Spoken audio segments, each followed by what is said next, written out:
From harboring illegal immigrants to allowing them to vote, certain sanctuary cities like San Francisco is now opening registration for non-citizens to vote in local elections. We are in the midst of a difficult national political context for immigrant communities, but in San Francisco, we are modeling what we know it is right.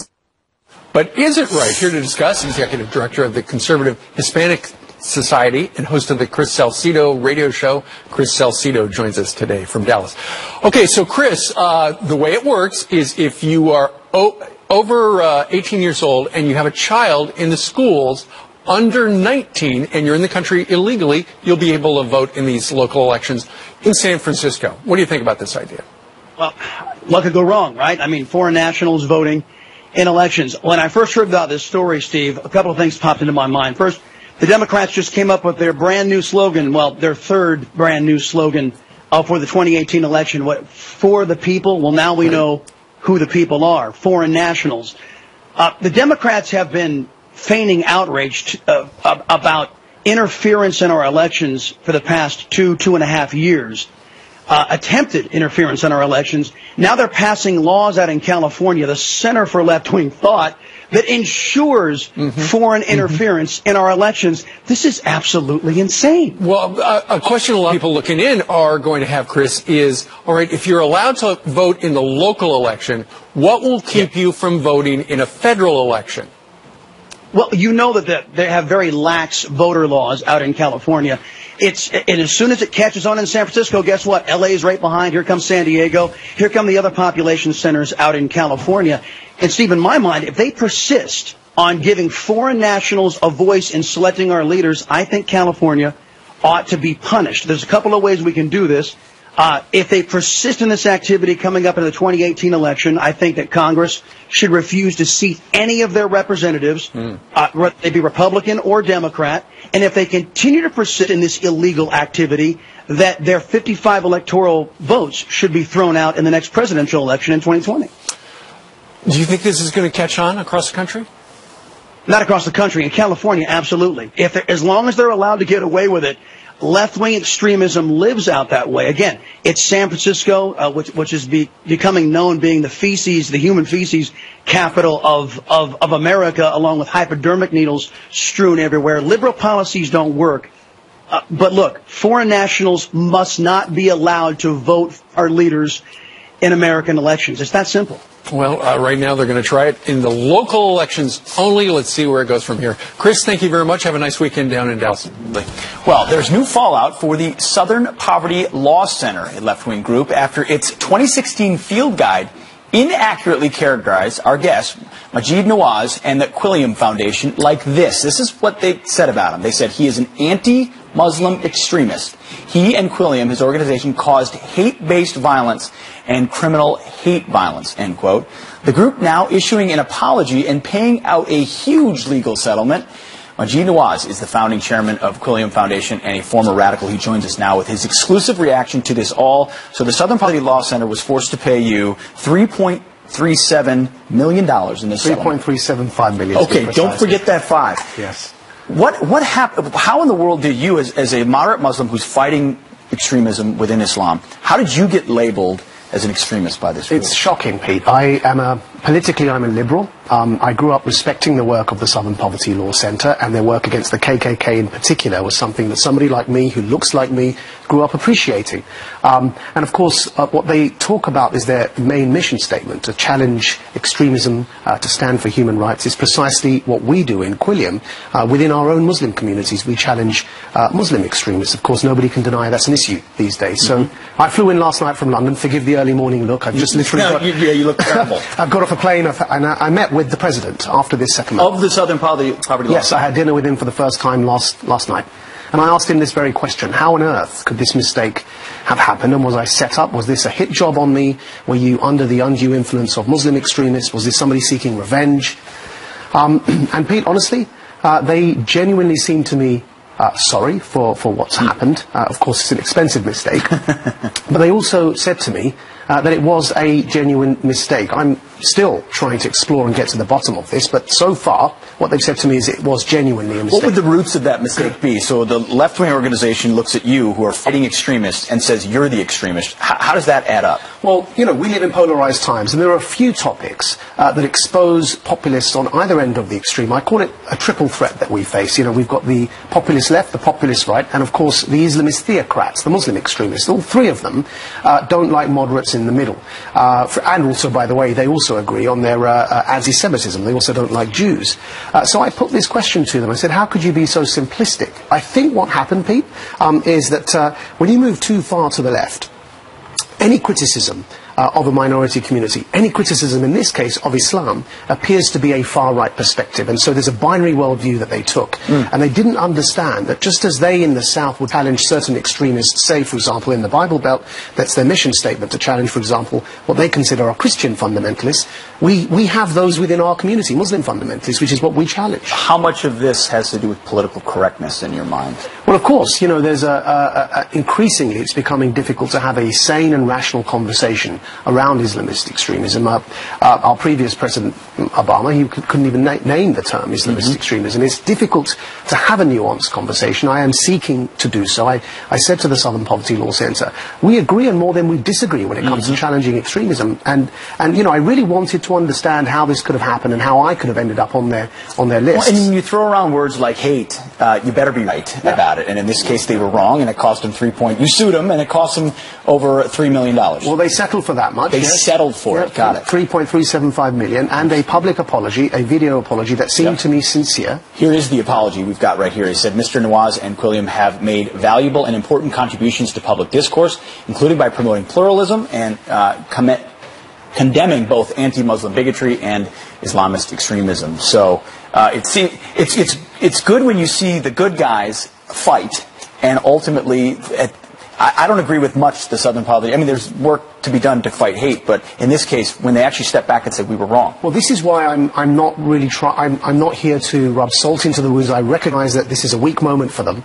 They've paid me millions, and it would be, I think, undignified of me to try and put the boot in at this stage. But I do want them to understand that something clearly went wrong in the processes here. If it could have gone wrong for me, which was such a clear case, then there are others who, A, don't have the voice or the platform I had, and B, perhaps don't have the resources to back that. And I want those processes to be checked, because when you call somebody an anti-Muslim extremist, they had a list. Ayaan Hirsi Ali was on it, right? In our communities, that's putting a target on our heads for the jihadists to come and kill us, as happened with Ayaan Hirsi Ali's friend in the Netherlands. These are serious allegations that terrorists take very seriously, and they go after people like us. That's a great point, Maajid. Thank you very much. Thank you, Pete. A pleasure. President Trump says that he dreams about running against former Vice President Joe Biden in the 2020 presidential election. Listen to this. I dream about Biden. That's a dream. Look, Joe Biden ran 3 times. He never got more than 1%. And President Obama took him out of the garbage heap, and everybody was shocked that he did. I'd love to have it be Biden. So how likely is it that the former vice president will actually run against President Trump? Here to weigh in is founder and CEO of 32 Advisors and former chairman and CEO of UBS Americas and former economic advisor and very close friends with President Obama, Mr. Robert Wolf. Robert, thank you for being with us. Great for having me on. Thank you for coming on. So I know, in order to get on the ticket, word is out on the street that they have to go through you first if they're a Democrat to get on the ticket. Looks like I'll have a lot of meetings then. Exactly. Who do you like? Is there a chance that Joe Biden's going to run? I think there's I've been with him recently. My guess is it's a 2/3 chance that the vice president runs. Listen, he's always wanted to be president. He believes he can beat President Trump. If you look at the Clinton-Trump presidential election, I think Joe would do very well in the swing states. He's really the #1 surrogate for Democrats going into the midterms. So I think he feels really good about, his chances if he was going to run. Do you think he has a good chance? I think he'd have a great chance if he runs. He's a great general election candidate. The Democratic primary is going to be quite fascinating. It will be like the Republican primary probably a couple of years ago. The Democratic Party is a little interesting. I think we're going to go back to more like a 2008 election than a 2016 election.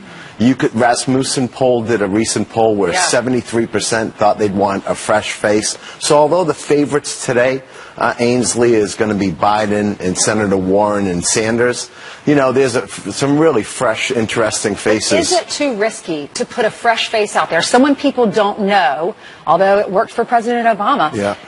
When you're running against President Trump, when his approval rating's really good and people like him and the economy's great. Yeah, a couple things on that. One is, if you look at the three most popular presidents of the Democratic Party over the last 60 years, it's Kennedy, Clinton, and Obama. They were all the age under 50. So there's something to say about that young, that hope, that change. You have a progressive like Kamala Harris, who's incredibly popular. You have a Midwestern pro-growth Democrat like Tim Ryan, who could be a very interesting candidate. I mean, that being said, at the beginning, there'll be a lot of people on stage, and certainly Vice President Biden and Elizabeth Warren will probably be the two lead dogs. We're gearing up and we're all excited. It's so fun. Trump-Biden would be like grudge match. It's like watching Stallone and De Niro fighting. And all the gaffes, my word, it'd be a lot of fun to cover that. All right, for the people is the new campaign slogan for the Democrats. What do you think about that? Well, let's say it's incredibly much better than a better deal, which was dead on arrival. I like for the people because of two things. One, it's the last line in the Gettysburg Address, so it really encompasses, I believe what the Democratic Party stands for, gender equality, race equality, pro-immigration. And then it also gives you it invokes a bit of the Constitution, where it starts with we the people. And I think that is in an interesting way for the Democrats to really talk about their idea of the Supreme Court importance, their idea of President Trump's ethics, so more importantly, though, Ainsley, I finally like that their message is not going to be about anti-Trump, because I think the Democratic Party to win has to be for something. Being just against something is not a winning strategy. So I like they're going to focus on infrastructure and they're going to focus on health care. Robert, thank you so much. As the left pushes to abolish ICE, the House overwhelmingly passed a resolution to support the agency on Wednesday. But of the over 130 Democrats present, only 18 voted for it, while others withheld their votes in protest. Here now is one of the few Democrats who voted to support this vital agency, Congressman Tom Suozzi of New York. You represent parts of Long Island. Congressman, thanks for being here. Yeah, thanks for having me. Absolutely. You said Sean Hannity, one of your famous constituents. Yes, he lives in my district. I don't know if he voted for me, though. He might have voted for me. We'll see. I don't know. Maybe. But you were one of 18 that voted to support ICE. First of all, why did you vote that way? Because I do support ICE. I mean, ICE is an important government agency, and I thought this was a political stunt, quite frankly, to put it on the floor. I mean, why don't we put on the floor that we support the intelligence agencies after the president knocked them? You remember when the Republicans back in 2015 were saying we should abolish the IRS. We're not going to abolish the IRS. I mean, it's a political stunt.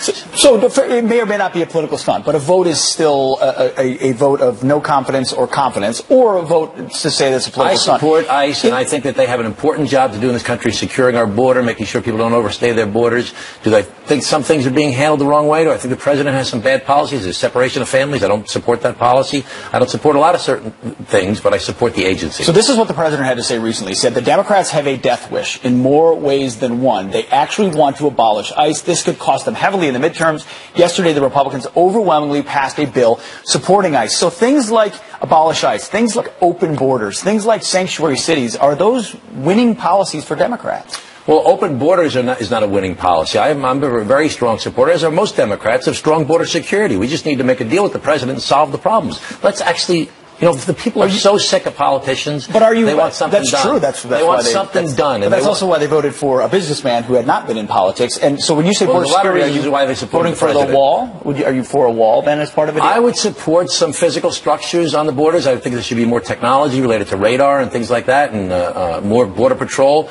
But we need to make a deal where we say, listen, let's protect the dreamers. Let's legalize the people in this country. Let's actually solve this problem we've been fighting about for 35 years in this country. Let's actually solve the problem and fix it. Mr. President, invite me to the White House. I'll come in. I'll negotiate a deal with you. Hey, he said that time and time again. If there's a willing partner on the Democratic side to cut, the deal's on the table. It's got 4 pillars. Would you vote for those pillars? No, I wouldn't. I don't know why we would bring in legal immigration right now. Why mess with that? We don't have much time. Let's do border security. and let's protect the dreamers. That's a great first step. You could get a deal like that done tomorrow. The President has laid out a lot of other priorities as well. Congressman, thank you for your time. Hey, thanks so much. Julian, thank you. Remember when Democratic Socialist newcomer Alexandria Ocasio-Cortez said this? Unemployment is low because everyone has 2 jobs. Well, now Elizabeth Warren is following her lead and one-upping her. Listen. When people are working at minimum wage jobs that won't support them, or they're working 2, 3, or 4 jobs to try to pay the rent and keep food on the table, then simply saying the unemployment figures have gone down just doesn't get you there. So is this rhetoric the future of the Democratic Party, and are they out of touch with where real Americans are? Iowa Senator Joni Ernst and South Carolina Senator Tim Scott each just have one job, and they're joining us right now from Des Moines. Senators, good morning to you. Good morning. How are you? So what do you think about that? You've got 2 very famous now Democrats saying you need 2 jobs to get ahead in the world. Or with Senator Warren, your colleague, you need 2, 3, 4 jobs. Who's got it right, Senator Ernst? Well, I don't think they have it right. Here in Iowa, we have 50,000 jobs that are unfilled because our unemployment is so low. What we need to focus on is making sure that our workers have the necessary jobs to advance. And the Tax Cuts and Jobs Act, of course, has really helped our employers and employees. Wages have gone up, and we're very excited about it. And we're going to get to that. Let me say this because of you. Go ahead. Let me comment on that. 148 million Americans are working. 7 or 8 million have more than one job. 7 or 8 million have more than one job out of nearly 150 million people. Their comments were theater. Well, facts matter. That they could somehow, to your point, though, they don't matter on the left, just on the right. Well, to that point, I mean, does it work to tell people the economy's not good when it is improving? The bottom line is anyone who wants to attack the Trump economy must find a way to do it in theater, because the reality of it is when you add 213,000 jobs just last month, unemployment is so low that the long-term unemployment are coming back to work, and we have a 45-year high in optimism from small businesses. The left is losing their mind. This is kind of fun to watch on TV because no one believes what they're saying. It's so far out of the realm of reality. We are in good shape. Well, we see that in our neighborhoods all the time. They need some sort of a narrative going into the midterms. Now, Senator Ernst, talking about the Investing in Opportunity Act, you're going to explain what it is. I know that the senator from South Carolina is joining you there to tour some various facilities there. But this is all an outshoot of the tax reform bill, right? Absolutely, and this is the brainchild of my dear friend, Senator Tim Scott of South Carolina, which is why he is joining us here in Iowa today. I was proud to be a co-sponsor on that bill, and he successfully ushered this through the Tax Cuts and Jobs Act. We have 62 opportunity zones that have been identified by our wonderful Governor Kim Reynolds right here in Iowa, and today we're going to take that opportunity to go out and visit some of those zones. So I know Senator Scott would like to walk us through some of what his legislation did. We've got 15 seconds, Senator Scott. TV and hard breaks. Just give us a quick sum up. Sounds good. The summation is simple. Rural poverty, opioid addiction, challenges can all be addressed by bringing private sector capital into some of the rural areas, and let's see prosperity happen all over again. Well, very good. Senators, we thank you both for joining us live from Des Moines. Todd. Tough stuff. All right, let's bring in Judge Jeanine Pirro. You already saw her, host of Justice with Judge Jeanine, and author of the new book, great new book, Liars, Leakers, and That's right, and Judge. she was over on The View yesterday to promote it. How did it go? Watch this. I'm 62 years old. There have been a lot of people in office that I didn't agree with, but I have never, ever seen anything like this. I've never seen anybody whip up such hate. I've never seen anybody be so dismissive. Here's my question for you, because you talk about, I don't have Trump derangement. Let me tell you what I have. Okay. I have a lot of, I'm tired of people starting a conversation with Mexicans or liars and rapists. Whoopi, you know what's horrible? When people who shouldn't be here end up murdering the children of American citizens. You know what's horrible? When the President of the United States whips up people to beat the hell out of people. Say goodbye.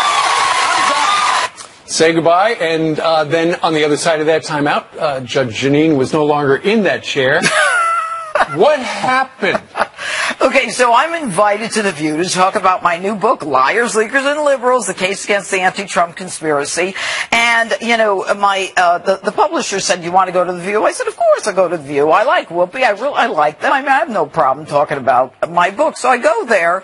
And, you know, the first segment was relatively calm. And, you know, I got the transcript. And one of the things I said was, one of the things we need now, we need people to talk to people who ostensibly hate each other. It's time we sat down and had a conversation. And Whoopi, you know, interrupted and said, now? Oh, I'm so glad. But anyway, that was almost prescient. The second segment, after some small talk, I mean, we had, you know, I was making small talk. I was, you know, happy to discuss my book. Right? And then we came back and it was, you know, no holds barred. Whoopi got angry. And what the viewing audience, television audience didn't see is that they popped up the cover of my book as she pushed off the desk, you know, unplugged her mic, and then stormed off the set. So I'm there saying, you know, I'm in television. I said, I don't think the segment's over, but I think she just left, Jeanine. I think it's over. So I take off my own mic, and then you have to go down the stairs. Mm-hmm. I go down the stairs, and she's right there. And I said something like, Whoopi, you know, I spent my whole life fighting for victims, because we had talked about rapes and all that. And she said to me, as she got up in my face, and I read somewhere someone said, well, you should have kept walking. I couldn't walk by her. She was at the bottom of the stairs. She says, F you, F you. And then I said, did you just say F you? And then she said, get the F out of this building, get the F out of this building. So I'm there, and I'm like, okay. And you didn't do anything to provoke anybody there? No, you can ask the people that I was with. I mean, she was nuts going off the set, and then when I walked down, and so as I started walking out the building, so this woman is yelling behind me, get the F out of this building. I mean, look, I've been a prosecutor, judge, DA for 30 years. I try murder cases. I can go toe-to-toe with anybody.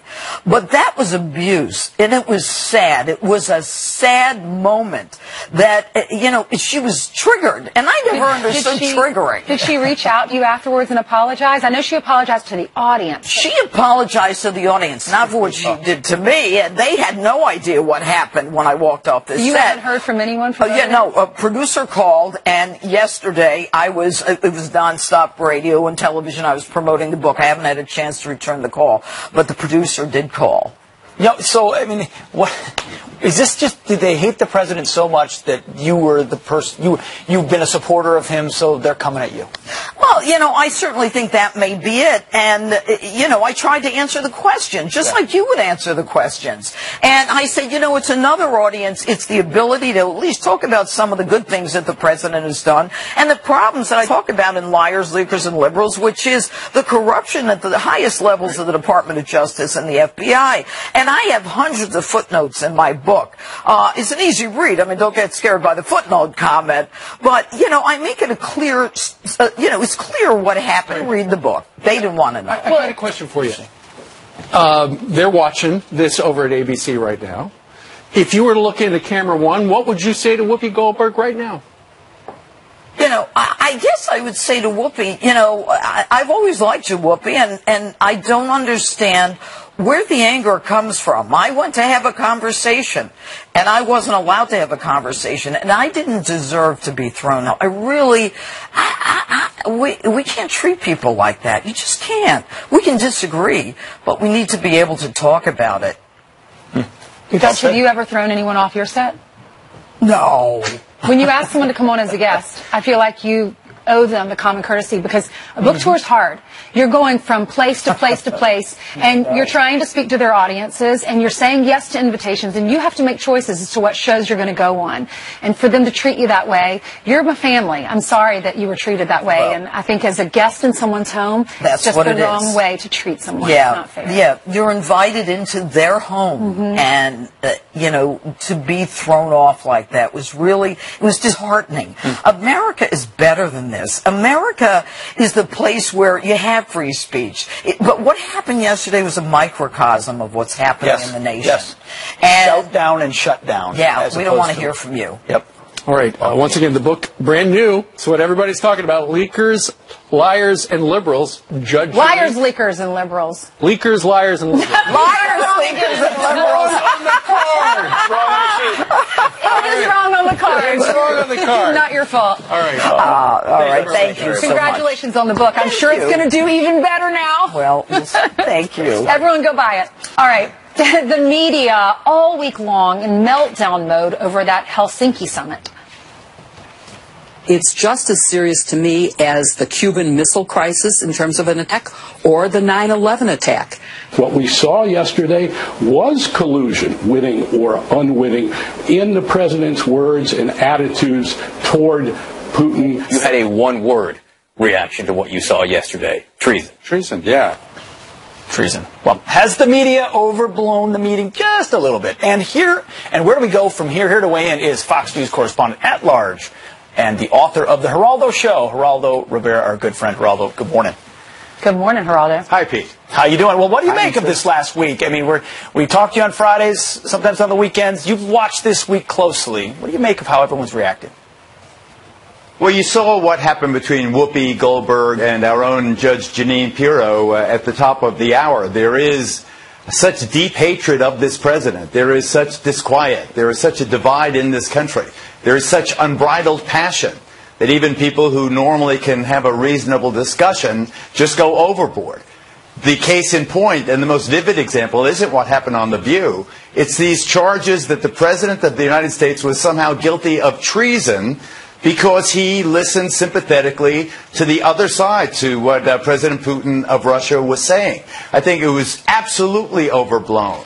I think that it was hysterical. It bordered on hysterical. You can say it was sad. You could say it was disgraceful. You could say, how dare the president miss this opportunity to scold Putin in public for the alleged hacking of our elections. But to go off the way they did on the president of the United States and anybody who agrees with him, I think that is reflected in our everyday life. I think it has infected public discourse. I think it's affected our jobs. It's affected the way the public perceives us. I think that Trump derangement syndrome is a real thing. Yeah, you can't compare that to 9/11 or the Cuban Missile Crisis. We want to talk to you about another topic, too. San Francisco is now registering non-citizens to go and cast ballots in their local elections. Your thoughts? Well, I think that in a philosophical way, I believe that all parents, and many, many parents of undocumented or illegal immigrants are citizen children, or even if they're not, they are a resident in the United States, and the Supreme Court has said there is an obligation from public education to educate these children, even if they are in the country without proper documentation or illegally. So I understand the motive of what the People's Republic of San Francisco is trying to do. It seems to me, though, just as an attorney, that, you know, the law in California is pretty clear. You've got to be a citizen of the United States to vote. You've got to be a resident of the state of California. You've got to be 18 years old. You've got to be not in jail for a felony or on parole for a felony, and you can't be deemed mentally incompetent. You know, I can't see with those laws how you squeeze legality into people voting who aren't citizens of the United States or running for the Board of Supervisors. They are doing it. I think this is also part of Trump derangement syndrome, if I may, Steve. This is trying to screw the big man, screw the federal government. Not only are our law enforcement not going to cooperate with ICE in terms of enforcement and removal, we're going to go a step further and we're going to allow the undocumented to vote. I think that this is the seminal issue of the midterm elections. I really do believe that this schism will be how people jump one side or the other come November. Screw the average guy who did it the right way, by the playbook. It's amazing, and I think you're exactly right. Well, midterms will be we will see how it works out in California, and if that's just the tip of the iceberg. Geraldo, thank you very much. Have a great weekend. Today, 23 companies and associations are pledging to expand apprenticeships. That's an interesting word for me to be saying, right? The apprentice. I never actually put that together until just now. That was a good experience, I will tell you that. Isn't that strange, Ivanka? I never associated, but here we are. Can't get away from that word. It's a great word. For on-the-job training and vocational education. Okay, so the president was looking over to his special advisor, his daughter Ivanka, and Ivanka Trump joins us right now from our nation's capital. Good morning to you, Ivanka. Good morning. Good morning. Okay, so Pleasure to be on. We know it's an apprenticeship program. What else is what the president signed yesterday? Well, we're incredibly excited, and this is the culmination of a lot of hard work. So the president signed an executive order establishing the National Council for the American Worker, which is comprised of U.S. government officials who think holistically about skills training and education for workers at all stages in their career. So traditionally, the government's only focused on education for those younger than the age of 25. But in a rapidly changing digital economy, we know that while we're not the best at training workers, that will leave to industry and the states. There's a lot of data we have that can at least enable people to make better decisions around education. It's where the jobs are located, what jobs are vacant. But I think one of the exciting things about that announcement is it was a real call to action to the private sector. So in addition to announcing this U.S. Government Council, we also created a pledge to America's workers. And this was something that was started yesterday. Over close to 4 million jobs were agreed to in that room yesterday afternoon. And these are companies. Walmart agreed to 1 million enhanced career opportunities. FedEx, 500,000. We had some of the largest trade associations, and this is going to keep rolling in the days and weeks to come. And what they're committed to is in such an incredibly robust environment where business optimism is so high, they want to ensure that they have skilled employees. So they're reaching into the high schools and saying, we're going to train you for jobs that we have vacant because of the roaring economy, but they're also going to look at their own workforces and say, based on automation, based on the rapid changes from a technological perspective, there is going to be disruption. And we're going to take some of our mid to late career workers and we're going to reskill them and we're going to give them new and better opportunities within our companies to do other jobs. So it is a really exciting initiative. It's a bold initiative. But 3.8 million jobs were committed to yesterday by the private sector with no government funding. So it is really exciting. And we're going to take this pledge. We're going to bring it around the country. After the announcement, Apple subsequently said that they wanted to sign the Pledge to America's Worker. Boeing signed for an additional 100,000 job opportunities for America's workers. Oracle came out yesterday evening after the announcement. So hopefully this continues to grow. And really it is a call to action for business, large and small. This is what Americans care about. This is why so many people went to the polls to vote for your dad. If you don't have a job, you're stressed out. You can't feed your family. You can't put your kids into college. We want a better life for our kids. And by doing this, so many people are getting their foot in the door. If you get your foot in the door at Walmart, you can work your way up. You can become a manager. You can work at the corporate office one day. But so many people, they don't have a chance to just get their foot in the door. And once you're in, that's right, the skills. So this is why is this so important to you? And it's not just about securing a job, it's about creating a career for everyone. One of the CEOs who signed the pledge from UPS, he had started out loading trucks at UPS, and he's now running the company. And he signed the pledge to commit to create pathways for other UPS employees to do exactly the same. So it really is just a tremendous opportunity. And in an economy this strong, we have the chance to bring people who have been marginalized, who have been on the sidelines, bring them back into the workforce and allow them to secure family-sustaining jobs. So it's such a unique opportunity. The president yesterday mentioned those who have been in prison, served their time, and re-entered society. We know, empirically, we know from the data, if they have a job, our communities are safer, they're less likely to fall back into the crime cycle and wind up incarcerated again if they can secure a job, and they become some of the greatest workers if they're given that second chance. So people who would have otherwise been overlooked, had unemployment been higher, are now getting those opportunities. But also, and I really do think it's important thinking about our mid to late career workers who are looking to learn a new skill and learn a new trade and investing in those people. Some of those people in the mid to late career stages, they've given up because there aren't any jobs out there historically. But in Trump's economy, we're seeing that change. So a robust economy is so good for the American worker in several ways. One of the ways is we're we're seeing wage rises. So wages have been stagnant for the last decade. They've been rising at the fastest clip in many, many years. So we're starting to see that change. But it also means that people are re-entering the workforce. So last month alone, in June, 600,000 workers entered or re-entered the workforce. So that is incredibly exciting. People are coming off the sidelines and looking for a job and putting their hat back in the ring. And we want to encourage that. And we want to make sure that companies and trade associations are stepping up to the plate and giving them the skills we need. And I think for our younger workers, for decades, we've said that there's one path to a great career, and that's going through four-year college. But that's not true. We know that's not true.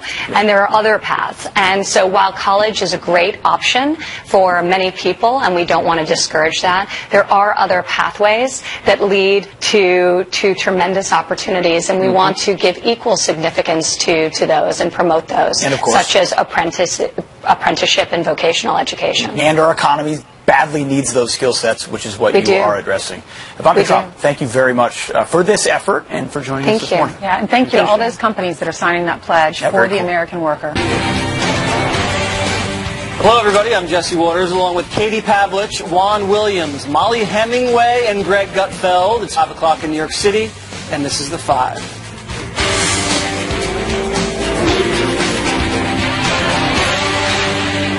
Socialists teaming up to bring their message to the heartland. Senator Bernie Sanders is hitting the campaign trail in Kansas with the new face of big government liberalism.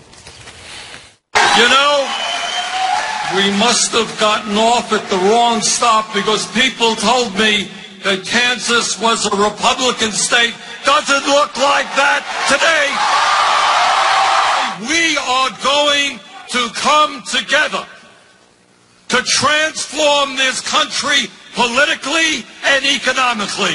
We want to be a nation that allows improved and expanded Medicare for all. We are a nation that will not stop until every child is born with the opportunity to go to college or trade school free of cost. Meanwhile, Senator Elizabeth Warren is pushing the left's new fake news narrative about jobs. When people are working at minimum wage jobs that won't support them, or they're working 2, 3, or 4 jobs to try to pay the rent and keep food on the table, then simply saying the unemployment figures have gone down just doesn't get you there. What she forgot to mention is that the Trump economy is booming, and there are more jobs available than people to fill them. All right, Greg, let's start with Cortez teaming up with Bernie. I love it. I mean, this is a big threat to the Democrat establishment. It's like you got the old communists, you got the new communists. It's like the Snoopy and Woodstock of socialism. Think about it. The greatest economic system known to mankind is the one that the Democratic Party is rejecting, despite evidence that it's worked to eliminate poverty and disease all over the world, wherever it's introduced, and yet they pick the one that wherever it's introduced destroys countries, Venezuela, Cuba, USSR before it became Russia, even cities in California, San Francisco, because I would say because of big government is now the nation's restroom. You can have a seat anywhere, no flushing needed. So I think go for it all the way. And also I think they're a great team. They're like a buddy cop show. They're like a buddy cop socialist show. They do look good together, I have to admit. Juan, socialists aren't very good at math. Let's just be honest. I mean, she wants free college, free housing, free health care. Who is going to pay for all this? Oh, gee, I wonder. Maybe it's the same people who are paying for the Trump tax cut that blew up the deficit. You think that could be, Jesse? All funded by crumbs. Oh, that's it. So in other words, it's okay when Trump blows up the deficit and spends a lot of money. But if you start taking care of us, the American people, and most Americans think we need some kind of Affordable Care Act. We should take care of people who have pre-existing I thought conditions. we had an Affordable Care Act.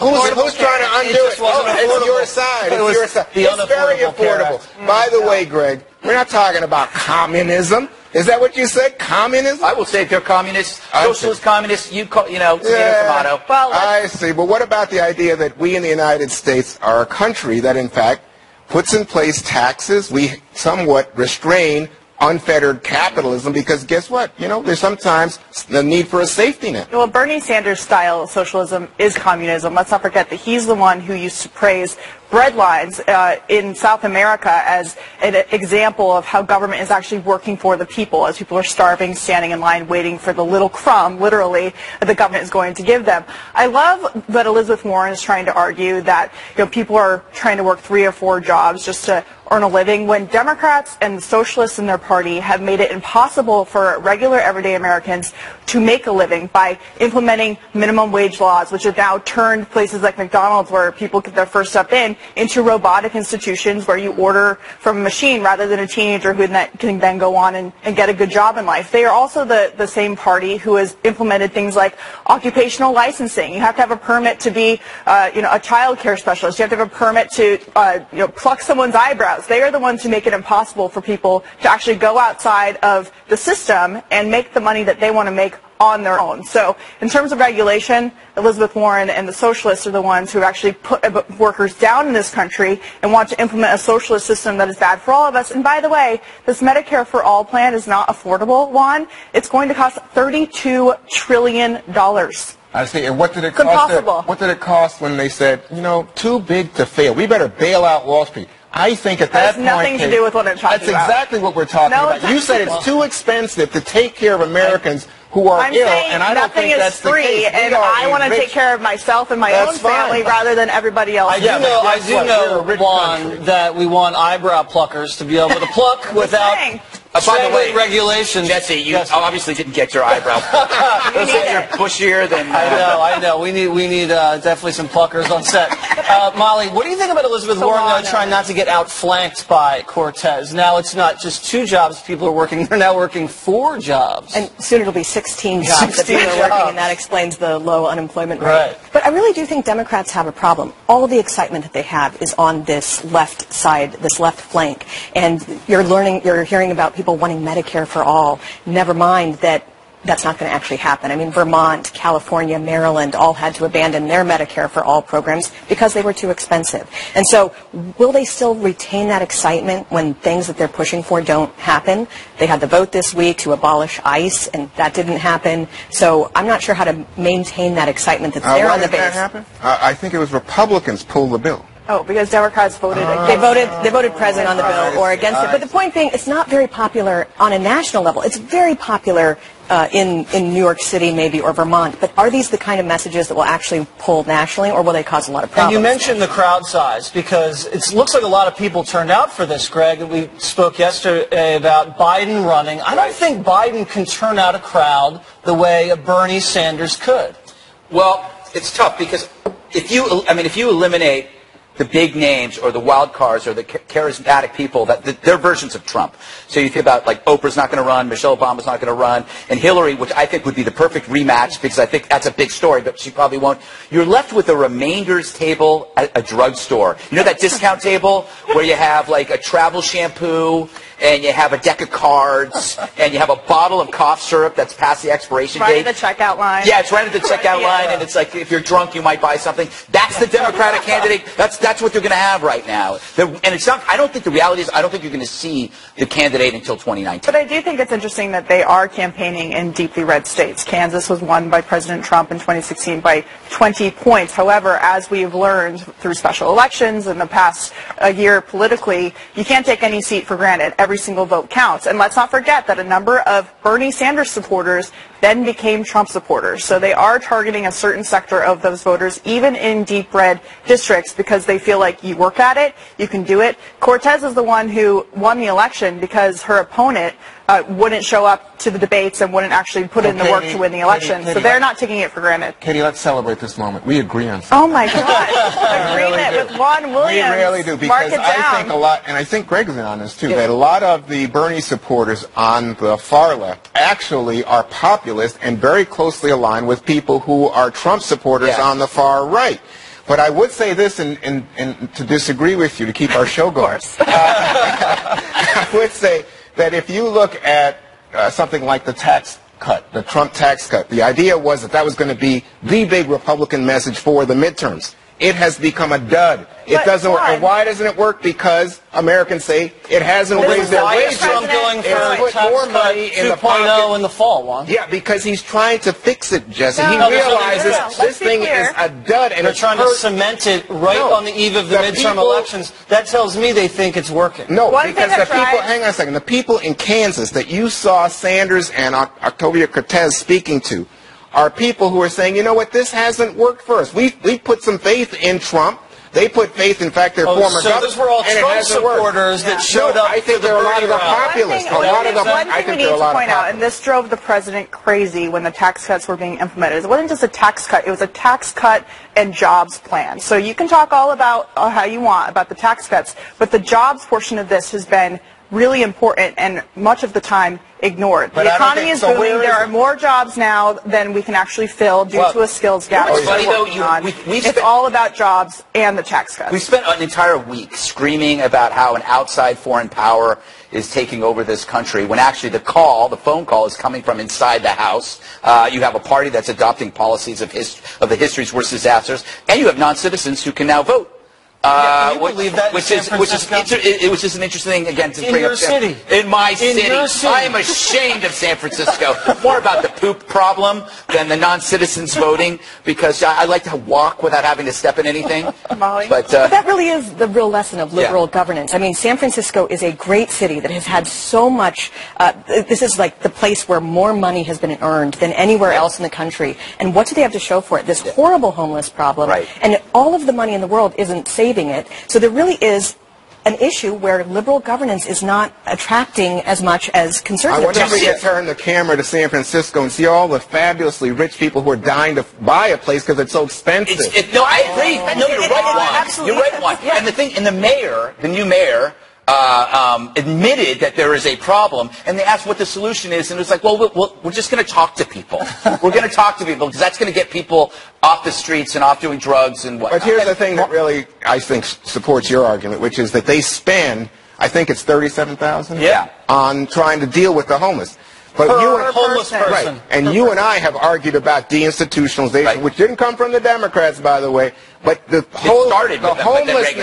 homelessness problem and the problem of people with, post-traumatic stress syndrome, or somehow they're destabilized, somehow maybe mentally incapacitated, is a big problem nationwide. But the big cities, especially the affluent big cities and affluent states, that are more democratic, more compassionate, if you will, in terms of they get besieged, and then you say, these places are out of control. But Juan, what does it tell you about your governing philosophy when you have a statistic, $37,000 of taxpayer money spent per homeless person, yet the homeless crisis is raging in San Francisco? We had a similar statistic in Baltimore. They spend more money per pupil in the school districts in Baltimore than like almost any other city in this country, and they have the worst test scores. Maybe spending a lot of money and throwing money at the problem doesn't always help. Let me just say, you and I happen to agree on things like, vouchers and charter schools and innovative ways to try to create better educational opportunities for children. I think we're changing Juan's position. He's going to become a Trump voter. But I got to tell you, on the homeless one, we still disagree, Jesse, because I don't think that we want to be Brazil and have homeless people in the street say, that's what it is. Have you seen the 10 cities in LA? No, we were talking about the idea. You spend money, you try to do something great. But it comes down to these liberal governments in Detroit, San Francisco, LA, Washington, D.C., punishing success in order to try and fix a problem that they have created by punishing that success. How are you punishing? I'm not they're punishing success by punishing businesses. Like the tax in Seattle they wanted to put on for each employee that they had, they were going to charge $100 or something to take care of the homeless problem. You're punishing successful people to take care of liberal problems, and as we've seen that play out across the country. All right. President Trump defends his meeting with Putin, and you won't believe what he's calling Barack Obama when we return.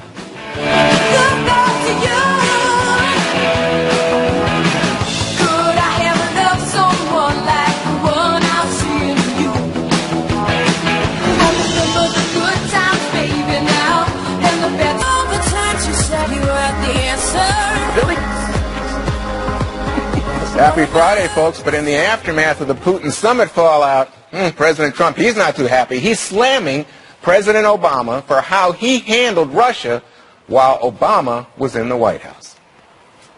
Nobody else did what I've done. Obama didn't do it. Obama was a patsy for Russia. He was a total patsy. Look at the statement he made where he thought the mics were turned off, okay? The stupid statement he made. Nobody does a big deal about that. Getting along with President Putin, getting along with Russia is a positive, not a negative. Right. Now, with that being said, if that doesn't work out, I'll be the worst enemy he's ever had. The worst he's ever had. Trump, of course, referring to this hot mic moment in 2012. This is my last election. Yeah. After my election, I have more flexibility. Yeah. I understand. I translate this information. Wow. So here we are now in a moment when Patsy, and by the way, Jesse thinks that Trump's bringing back Patsy. Bring back Patsy. It's I'm like, all for it. It's like I'm bringing sexy back, right? Something like that. Something like that. Thank you. But so anyway, here's a moment when lots of Americans think, boy, that was terrible what the president did in Helsinki, and he's calling the former president Patsy. Is this distraction? Is this Trump media management? Yep, and totally worked. Because now we're talking about Patsy, and we're not talking about the Helsinki summit. Listen, he's right. The Russians, Obama was never tough on them. Everybody knows that. From Iran to Syria to Ukraine to everything, to energy. He didn't do anything until Hillary lost, and then they needed an excuse to blame for her loss. So they cooked up this Russian meddling collusion thing, and they tried to blame it on Trump. And there was no collusion. You know who said that? Peter Strzok. 2 days after Mueller was appointed, he wrote this to Page. There's no big there. I wonder what he's talking about. Because he was the one that was doing all the investigating from the jump, from Jump Street, speaking of that. And what Trump is basically saying in Helsinki is this. Listen, we're tough on them. We're slapping sanctions. We're closing embassies. We're killing their mercenaries in Syria. We're doing all that. But at the same time, the ball's in their court. We can either be friends or we can be foes. And that's exactly what Hillary said. When she was Secretary of State, you know what she said, Juan? It's funny, the internet has all this stuff out there. She goes, our goal is to help strengthen Russia. We have to stop looking in the rear-view mirror. Russia has been an ally. They've been working with us in Afghanistan. We have to stop looking backwards, look forwards, and maximize cooperation. That was Hillary Rodham Clinton saying that, and now Trump is getting burned for saying very similar thing. You know, we've had a week of absolute hysteria on this topic. And it's worth, for me, I think there's one way to tell whether you actually care about election meddling or if you don't. If you actually care about election meddling, you should have a ton of questions for Barack Obama and his intelligence chiefs who knowingly allowed meddling to happen. They were talking about it in August, September, October of 2016. They said they knew Russia was meddling. They did nothing. Barack Obama even told his cyber people to stand down. And like you said, it was only after Donald Trump somehow won this election that all of a sudden it became this real big hullabaloo. But if you Molly, actually care about election meddling, didn't they go to Senator McConnell and say, Senator McConnell, we don't want it to seem as if we're taking sides with the Democrat here. So Senator McConnell, let's do it. Senator McConnell said no. Yeah, they wanted a statement that means nothing. What I'm talking about is if you actually think this is a big deal and you're not just using it as a way to go after Donald Trump, you should be demanding accountability commissions for the previous president and those intelligence chiefs. And if you're not doing that, I think that says everything we need to know, which is you don't actually think it was that big of a deal because actually... So the big news yesterday was Dan Coates, the Director of National Intelligence. He's in an interview out in Colorado, and he says, Trump is going to meet with Putin? I don't know about that. And then they say, hey, what about the meeting that he already had? Do you know what happened in the meeting? No, I don't know. This is the Director of National Intelligence? Doesn't that alarm you? Look, no, President Trump does things like a CEO. He makes decisions, and he expects the people who work for him, including Dan Coates, to catch up in due time. You know, he can make his own decisions about whether he's going to continue to meet with Putin, whether he's not, as we saw in that soundbite. He's going to continue to meet with him because there are other issues besides Russian meddling that are very serious global issues on the table that we need to deal with. In terms of the context here, Rebecca Heinrich is an analyst at the Hudson Institute. She pointed out today that in 2010, President Obama hosted the former Russian president, Dmitry Medvedev, and said he said we need more flexibility. They rode in the beast together to go get a lunch in Washington, D.C. That same year, the NASDAQ was found to have malware on it that was capable of taking out the entire NASDAQ. And yet, we had the President of the United States still meeting with the Russian president. Moving forward, I know the White House has had some problems clarifying exactly what happened this week. I think that they've finally come to a good explanation of what they're going to do moving forward. Secretary of State Mike Pompeo is moving forward on the North Korean front. President Trump has said that Russia is helping with that issue. There are bigger issues now that we need to move forward with. And finally, Congress, about a month ago, was supposed to show up at a briefing held by Homeland Security Secretary Kirstjen Nielsen and FBI Director Christopher Wray. Out of 400-plus congressmen, guess how many showed up?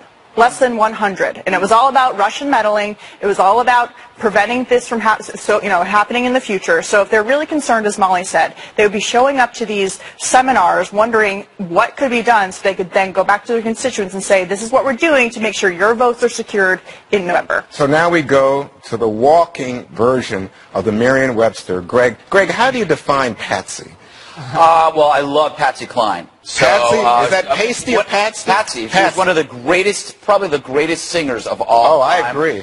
I follow the pieces? Is that Patsy Cline? Yes. Yes, okay. I think before you meet with Crazy, that could describe a lot of things. After midnight. I didn't prepare much for the show today, but I'm going to go and make a stab at this. Trump did the right thing. Before you meet with Russia, you build up your military. You enlarge the stick, and then you go, hey, check out this carrot. Yummy, yummy, yummy. That's what he did. The left tends to do the reverse. They say, hey, here's our bag of carrots. We'll put it on a pallet. So we'll give you 50 billion carrots, and then will you be nice to us? The point is, Trump is saying, we deal with him. If it doesn't work out, it doesn't work out, and then I kill him. That's basically what he said. If it doesn't work out with Putin, I will kill him. He said, I'll be the worst enemy ever. That's what you do. Anyway, what people are really talking about, which I love, is the second summit. That is it's like so the media is freaking out. They're losing their poop. And he says, you know what? The thing that bothered you?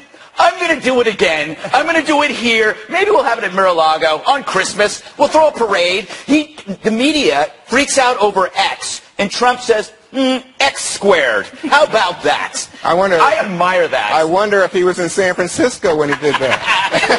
Best place to do it. Is that right? All right. So, folks, the NFL, are they dropping the ball by calling timeout on the national anthem policy they recently instituted? We're going to have a fiery debate about this one. It's 1st and 10 at the 5 next.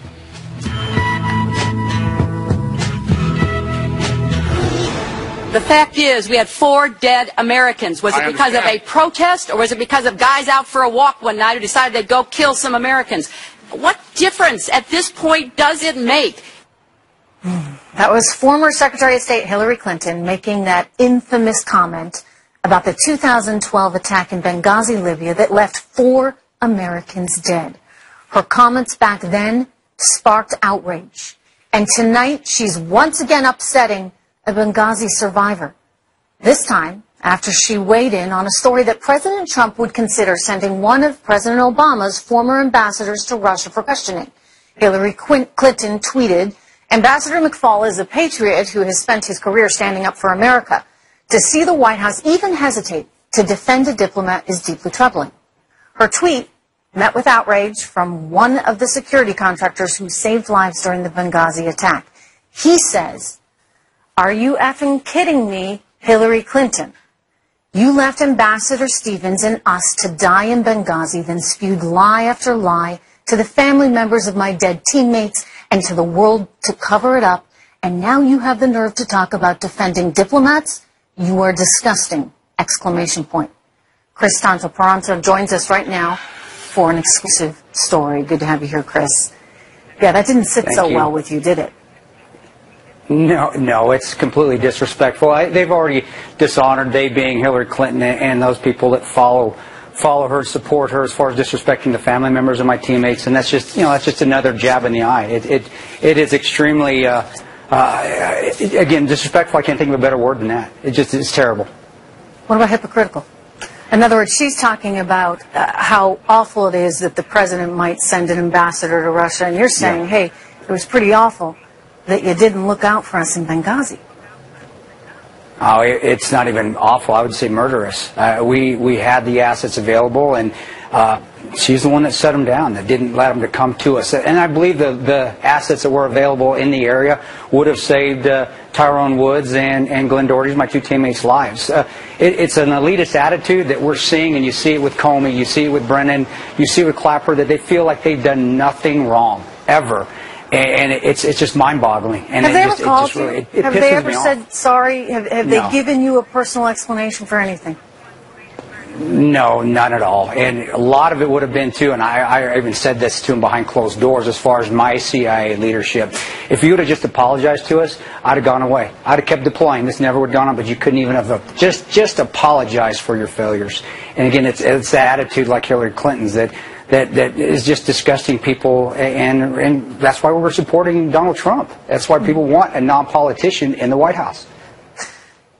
When you think about how he's approaching international situations, and don't forget, he's taken a lot of heat for his comments there in Helsinki. How is it that you feel he's very different than anything else you've seen before? I mean, you say you support him, and yet there are many members of the military even who are very frustrated that he didn't jump to defend his own people, his own intelligence people. How do you reconcile all that right now? You know, when you're the intelligence community and you got guys like Brennan in there, you got guys like Clapper that are spying on a presidential candidate, they're spying on an American. They even tried to justify the story of it being a video of our attack. They didn't support us. We were all fired.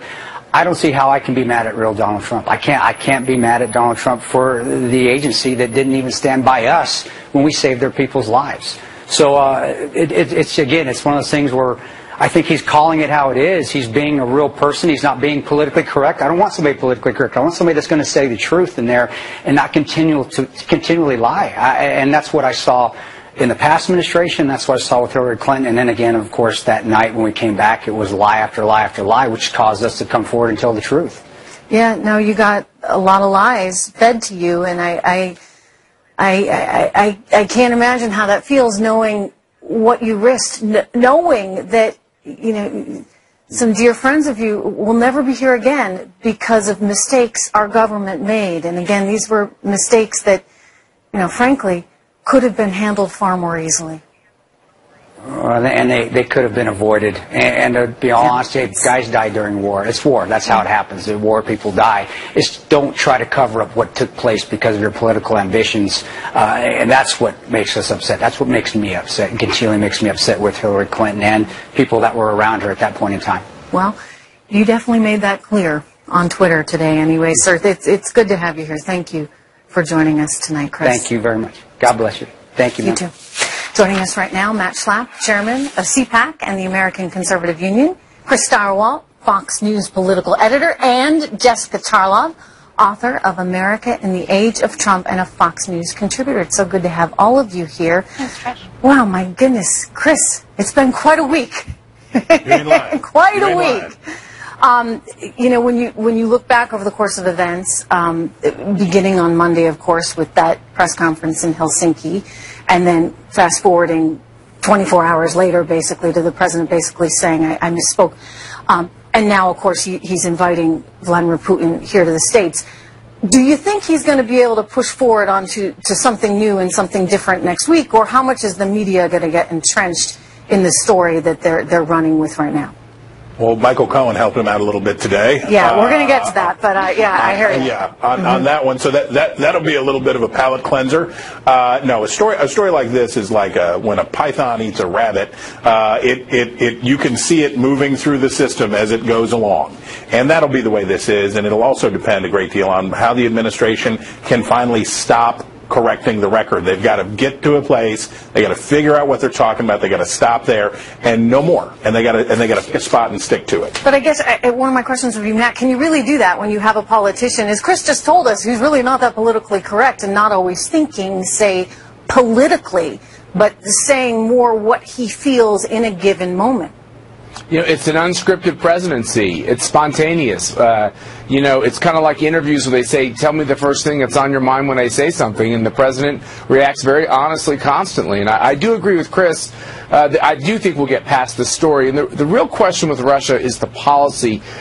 look at all the fireworks and the histrionics that were covered this week. It's the policy that undergirds it, and this is a very tough on Putin policy. It's 2 or 3 times tougher than Obama ever dreamed his policy of being. And I think what they have to do is continue to demonstrate to the American people that although the president wants to get along with Putin and try to come to a rough accommodation with him, they realize that he's a bad guy and that he's done terrible things and that they'll be wary. And then on questions like Syria and Ukraine, we're ready to do what needs to be done. Let me turn to Jessica for a moment and ask about Michael Cohen. So now we have learned that Michael Cohen apparently taped one of his conversations in which he talked about paying off the president, who was then running for office, talked about paying off a woman who worked for Playboy that he had a relationship with. That's one thing. I guess I would just ask what maybe this feeds the sort of image of the kind of image that people are trying to put out there for the president, but it's not necessarily, Jessica, as though that in and of itself is illegal. I mean, unless you're using campaign funds. So I guess that's the question. Well, that'll be the question that we'll see how this, what plays out from there. When you say, how does this affect the image? It doesn't affect the image of the president, because after everyone heard the Access Hollywood tape, that was done and dusted. You know who this man is, and then you went to the polls on November 8th and you either said it's all right to vote for someone like this or it's not, and I'm voting for Hillary or whoever, Lieberman, Jill Stein, I don't know. So that's already been, the Russian plant. So that decision's already been made. It'll be interesting to see if campaign funds were used for this. I happen to think, though, and Nate Silver made this point this afternoon on Twitter, that, it seemed like there was some juice being added to the Russia thread line, and now the Playboy model issue is back in the running here, which is actually a distraction from what's going on here. I mean, it matters if it's campaign funds, but if you have 12 more indictments out of the Mueller probe, for instance, and we're having a conversation about what the president did standing up there next to President Putin and capitulating to him in the most public forum possible, now we're talking about Karen McDougal. Right. But, you think about, Chris, this ongoing investigation. I hope it gets wrapped up soon. Don't you think it's important for the sake of our country that we come to some kind of conclusion here, whatever that may be? We need to know whether there was any collusion or not, because as long as there's this threat of this investigation going on, well, you have the mainstream media and the left coming up with all kinds of crazy storylines that they're going to continue as they concoct what maybe they think might have happened. Well, we should remember here that the collusion stuff is not what we're talking about with Cohen. Right. This is corruption stuff. This is an investigation into corruption and malfeasance. And the issue here isn't about collusion. The issue here, the material question, and this is if we don't know who leaked this. We don't know whether this came from the Cohen camp, if this came from the Trump camp, or this came from somebody else.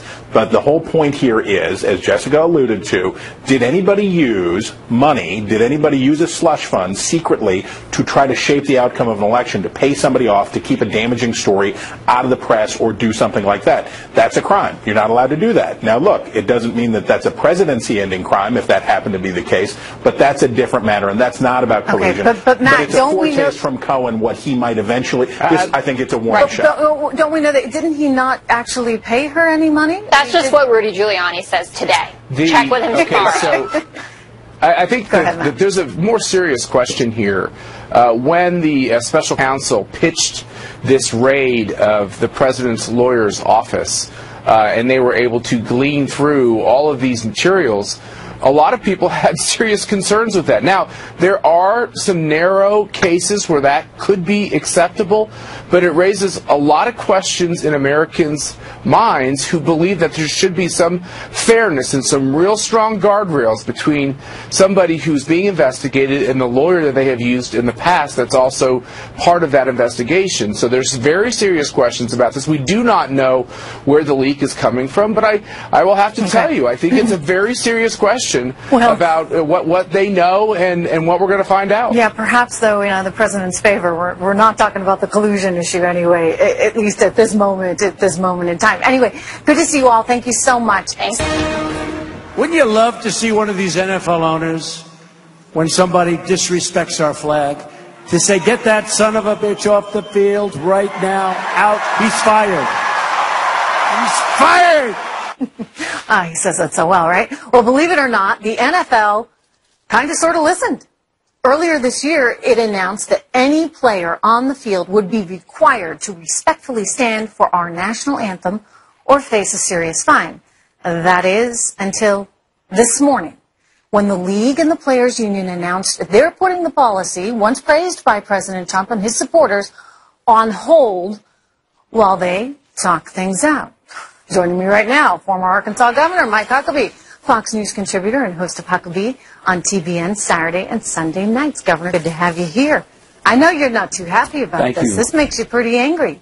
They were going in the right direction, and then they pivoted. Here's why it makes me upset, Trish. I mean, how many people work for a boss and the employees tell the boss what to do? I mean, I've never seen this before, ever. So you have NFL players who essentially tell the team owners, the bosses, who pay them amazing salaries, that here's the way it's going to be. And I just wonder who's running this. I mean, this is the inmates running the asylum Roger Goodell. on steroids.